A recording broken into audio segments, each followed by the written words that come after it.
I'm not sure what kind of Christmas traditions you have in your household, but my wife grew up with the tradition that before they could open the gifts, they had to read the Christmas story. And sometimes Christine's dad, being a pastor, read the longest version possible. Maybe it seemed that way when they were kids waiting to open their gifts. But today I'm going to read the short version, and it's from Luke chapter 2, and it's just this very simple, pure telling of the birth of Jesus. Luke chapter 2, beginning to read at verse 1. In those days, Caesar Augustus issued a decree that a census should be taken of the entire Roman world. This was the first census that took place while Quirinius was governor of Syria, and everyone went to his own town to register. So Joseph also went up from the town of Nazareth in Galilee to Judea, to Bethlehem, the town of David, because he belonged to the house and the line of David. He went there to register with Mary, who was pledged to be married to him and was expecting a child. While they were there, the time came for the baby to be born, and she gave birth to her firstborn, a son. She wrapped him in the cloths and placed him in a manger because there was no room for them in the inn. We love our traditions and the traditional telling of the Christmas story. I just read before I came to the service. We had a service at 4 p.m. and then this service. In between, I checked Facebook just to see what was happening because I don't want to stay out of touch too long, right? A little bit addicted. But anyway, I found out that one of our members in this congregation has a tradition that's lasted for 62 years, a sacred Christmas tradition. Every Christmas Eve, they cook steak for dinner. Who knew? That could be your new tradition, as long as you're not vegan. But anyhow, we have all kinds of traditions. And we have all kinds of traditions that have built up around the telling of the story as well. I love the kids retelling the story, remembering bits and pieces, getting some right, getting some like way off, a camel or a golf cart or something. And it's wonderful to see how the story over the years gets told and retold. Every once in a while, though, we have to come back to the simplicity of what we find in the Bible, because the reality is that some of the elements in the retelling of our story don't actually exist in the biblical story. The donkey, for instance, that might be a surprise to you, but the whole idea of the donkey and Mary comes much later in the writings, about 200 years after Jesus. But I love the donkey. And I know a lot of people do too, but it's not actually in the biblical telling of the story. Another person, the innkeeper, is not actually in the story. That might be a shock to you. I hope I haven't destroyed Christmas for all of you today. Perhaps you've heard it before. There's no actual innkeeper. It wasn't a Motel 6 that they actually went to. Now, I was sure that there was an innkeeper. In fact, my daughter Triona played the innkeeper in a school play. So I was sure that there was an innkeeper in the story. In fact, I tried, I won't tell you how long ago, to form a whole sermon around the innkeeper. And I went searching for his name. He has no name because he doesn't exist. But I gave him a name.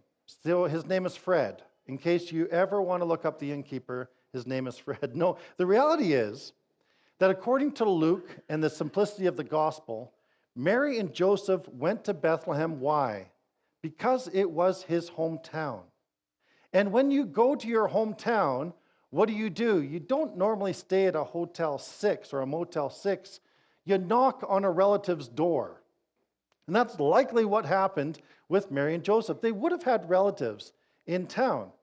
The problem is, it sounds like the guest room, and that's the better translation of inn, the guest room was full.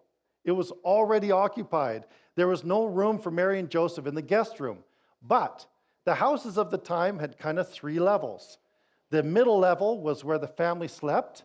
The upper level was the guest room, but there was a lower level where they brought the animals in at night.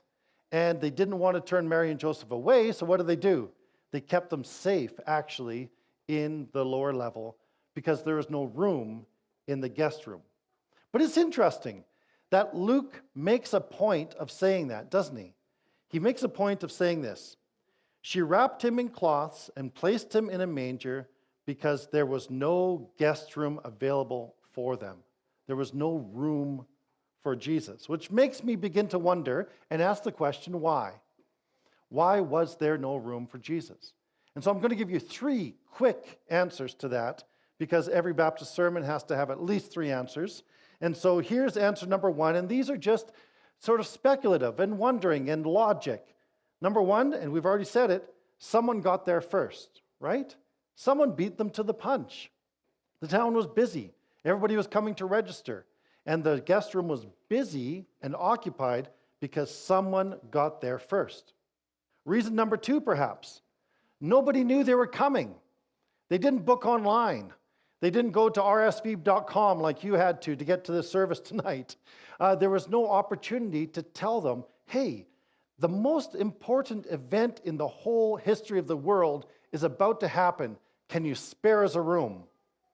That's my point, actually, that all the people, none of the people, realized the importance of what was happening with Mary and Joseph right at that time.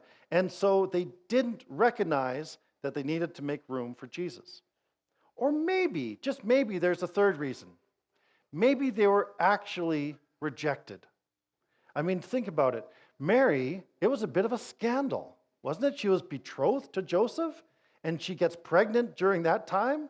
That's grounds for divorce. Remember what Joseph was about to do? He was going to divorce Mary, but quietly.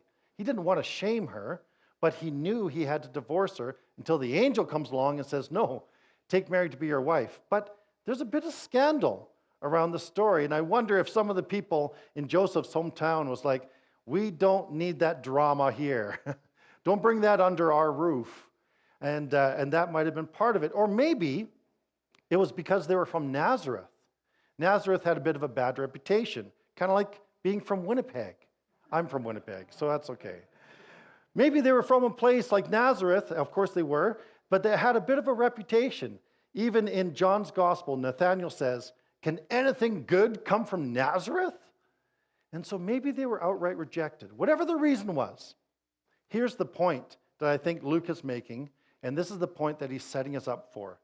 Luke is saying that Jesus came to his own, and his own did not receive him. There was no room.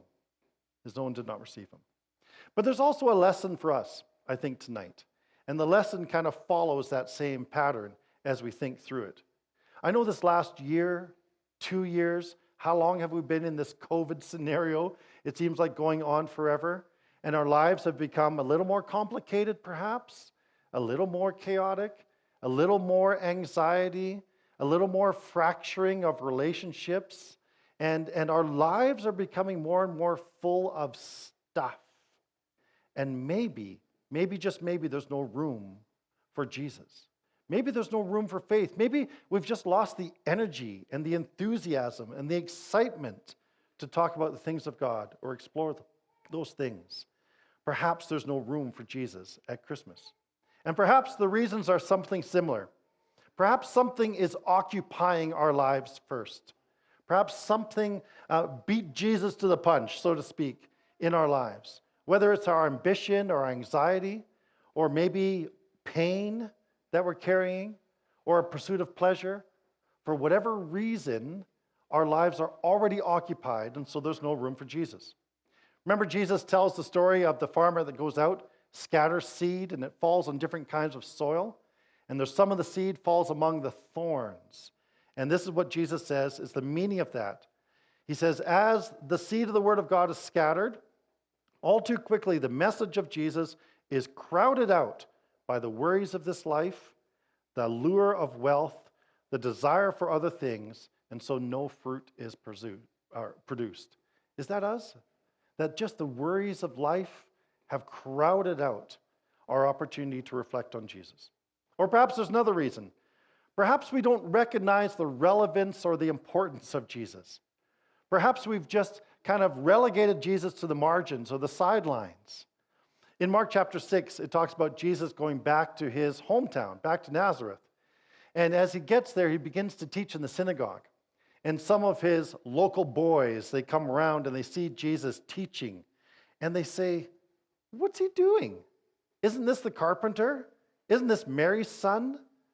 And his brothers James and Joseph and Judas and Simon. I always feel bad for Simon because everybody else got J names, right? You can't do that. You have to be consistent. But there's Jesus and James and Joseph and Judas and Simon. But also he says, "And aren't his sisters here with us as well?" And they took offense at him because it's just Jesus. I wonder if that's sometimes our attitude. It's just Jesus.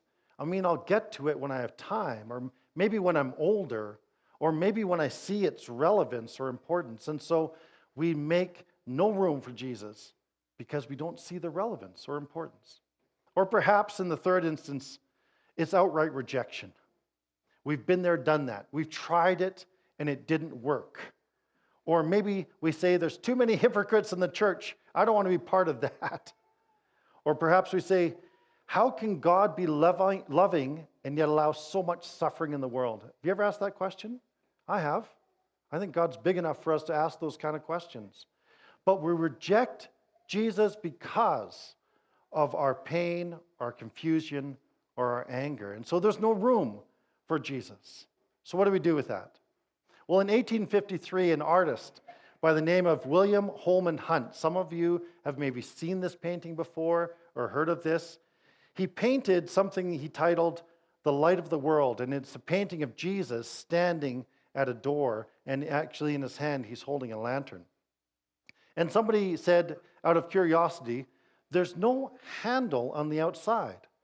And Holman Hunt said that's intentional because the handle is on the inside. And Holman Hunt was reflecting on a verse in the Bible, Revelation chapter 3 and verse 20, which said, "Look, I stand at the door and knock.